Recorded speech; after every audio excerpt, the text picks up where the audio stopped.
काय सांगाल शेवटच्या क्षणापर्यंत तुमचा उमेदवारी अर्ज जो आहे तो तुम्ही ठेवलेला आहे आणि निवडणुकीला आता तुम्ही सामोरे जात आहे? जैसे की आज माघार घेण्याची लास्ट डेट होती आणि मी अपना फॉर्म ठेवलेला आहे. जसे की मी अगोदर पण सांगितला होता की आज तुम्ही बघू शकता की लोकशाही राहिलेली नाही आहे.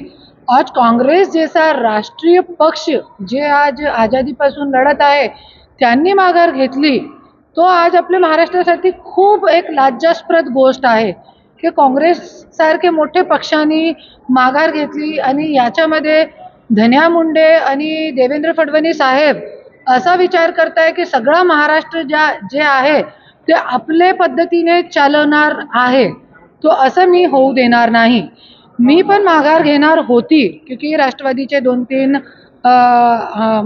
लोकांसोबत माझा बोलणं झाला, मोठे नेते आहे त्यांच्यासोबत माझा बोलणं झाला होता काल रात्री आणि मी विचार केला होता की नाही मी माघार घेणार आहे. एक महिलासोबत आपल्याला सहानुभूतीची लाट आहे आणि मी इतकी मोठी पण नाही आहे की मी ताईसमोर लढू. पण मी येताना मी एक पोस्ट बघितली, माझ्या डोक्यात फिरलं की ते पोस्टमध्ये काय होता, धन्या मुंडे आणि CM साहेब आपले देवेंद्र भाऊ त्यांचा फोटो होता आणि धन्या मुंडेनी आपले काँग्रेसचे नेता कोण येते हर्षवर्धन सपकाळ साहेबांना कॉल केला आणि काँग्रेसच्या उमेदवारांनी माघार घेतली. तो मी विचार केला अरे कोणीतरी मर्द असला पाहिजे ना, कोणीतरी असा मर्द असला पाहिजे या महाराष्ट्रामध्ये जे कोणीतरी आपले जे महापुरुष झालेले आहे त्यांच्यासाठी लढलं पाहिजे. आणि दुसरी एक माझी मागणी होती की मी माघार जरी घेण्यासाठी माझी एक मागणी होती ते माझी पूर्ण नाही झाली. ते माझी मागणी हे होती की जरी अजितदादा का जे FIRच्या आज रोहितदादा आवाज उचलत आहे ते जरी FIR मला दिली माझ्या हातामध्ये तो मी माघार घेते. क्योंकि अजितदादाला न्याय भेटू शकते जरी FIR झाली तर. पण जरी आज आपण ज्या बारामतीमध्ये आज पोटनिवडणुकी ज्या व्यक्तीची पोटनिवडणूक आहे, अजितदादांची पोटनिवडणूक आहे आणि जरी आपण त्यांची बारामतीमध्ये आणि ज्यांची पोटनिवडणूक आहे त्यांच्या निवडणुकीमध्ये त्याच्या अगोदर जरी आपण त्यांना न्याय देऊ शकत नाही तो आपल्याला या महाराष्ट्रामध्ये राहण्याचा हक्क नाहीच आहे. आणि आज सगळ्यांपेक्षा महाराष्ट्राचा मोठा मुद्दा कोणता आहे तो आज अजितदादाच्या जे निधन कसं झालेलं आहे या गोष्टीवरती जे आज रोहितदादा मागणी करत आहे त्याचा FIR झाली पाहिजे आणि ते माझी मागणी होती. ते पूर्ण नाही झाली तो मी आपला फॉर्म ठेवलेला आहे आणि याच्या पुढे पण मी इलेक्शन पूर्ण लढणार आहे आणि जिंकण्याचा प्रयत्न पण मी करणार आहे. फक्त एक मुद्दा नाही आहे. आज खरोखर आपली सुनेत्रा वहिनीसोबत सहानुभूतीची लाट आहे पण आम्हाला आमच्या समोर एक और लक्ष आहे, अजितदादाला पण आम्हाला न्याय द्यायचा आहे ज्याची मागणी आपली सुनेत्रा वहिनी किंवा त्यांचे मुलगे करत नाही. तो या गोष्टीवरती पण सगळी विचार करून मी आपला फॉर्म ठेवलेला आहे आणि मी लढणार आहे. राष्ट्रीय पक्ष या निवडणुकीचा उमेदवार नाही काय राष्ट्रीय पक्ष किंवा प्रादेशिक पक्षाचा उमेदवार निवडणुकीमध्ये नाही आहे. मी आहे ना, माझा पक्ष स्वराज्य शक्तीचे नाही राष्ट्रीय पक्ष आहे, तो मी एकटी आहे आणि याच्यासाठी मी त्या दिवशी पण सांगितला होता की मी त्याच्यासाठी फॉर्म टाकलेला आहे.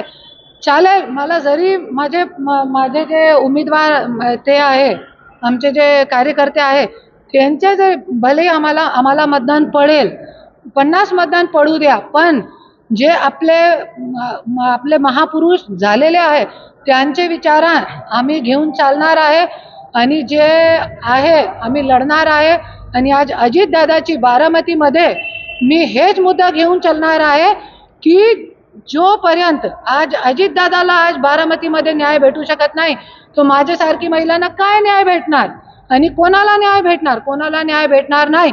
और जरी हे मोठे सत्ताधारी लोक न्याय देऊ शकत नाही तो हे लोकांना सत्तामध्ये बसण्याचा हक्क नाहीच आहे.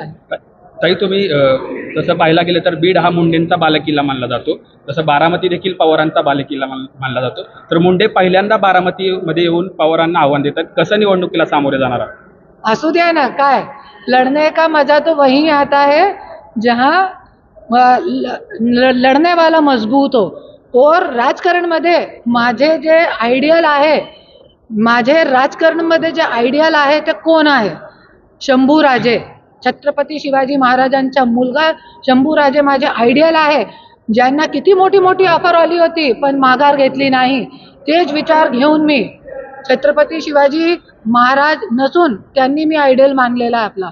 क्योंकि त्यांचे जखमावर नमक छिडकला.